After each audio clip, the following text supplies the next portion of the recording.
যখন যুধিষ্ঠির রাষ্ট্রীয় যজ্ঞ করেছিল, যুধিষ্ঠির কৃষ্ণকে বলেছিল, কৃষ্ণ এই যজ্ঞের সভাপতি তুমি হও।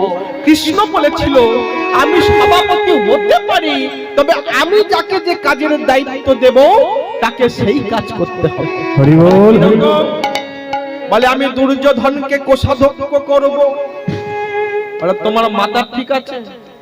হ্যাঁ, তুমি দুর্যোধনকে কোষাধ্যক্ষ করবে? ও বেটা চোর, বলে হোক চোর। চোরকে যদি বলা হয় ধন সম্পত্তি রইল, তুমি দেখো, দেখবে সেমালার চুরি হবে। কারণ চুরি করলে হিসাব মিলাতে পারবে না, পেটন খেয়ে ফাস্ট হয়ে যাবে। হরি বল, হরি বল। আরে ভীমকে পরিবেশন করতে দেব কেন? না, যে খাই বেশি সে যদি পরিবেশন করে সে আর বেশি খেতে পারবে না, গন্ধে গন্ধে পেট ভরে যাবে।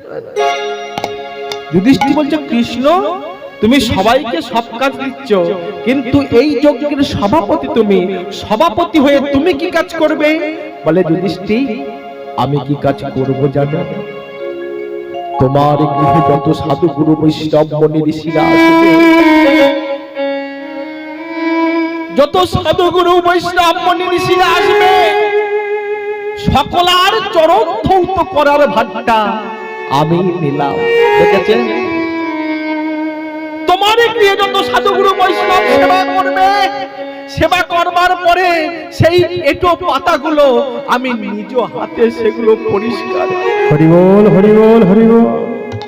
অনন্ত বিশ্ব ব্রহ্মাণ্ডের মালিক যিনি, তার মধ্যে কতটা নম্রতা, কতটা আন্তরিকতা, কতটা একাগ্রতা।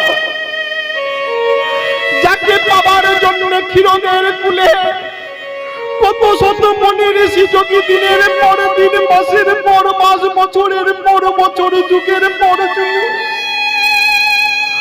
অনাহারে অনিদ্রায় গলিত পত্র ভক্ষণ করে যে চরণের সন্ধান পায় না, আজ সেই ভগবান যুধিষ্ঠির কাছে এসে বলে, যুধিষ্ঠির তোমার বাড়িতে যত সাধু গুরু বৈষ্ণব আসবে সকলের চরণ ধৌত করার ভারটা তুমি আমাকে দাও। হরি বল, হরি বল। এই তো নম্রতা।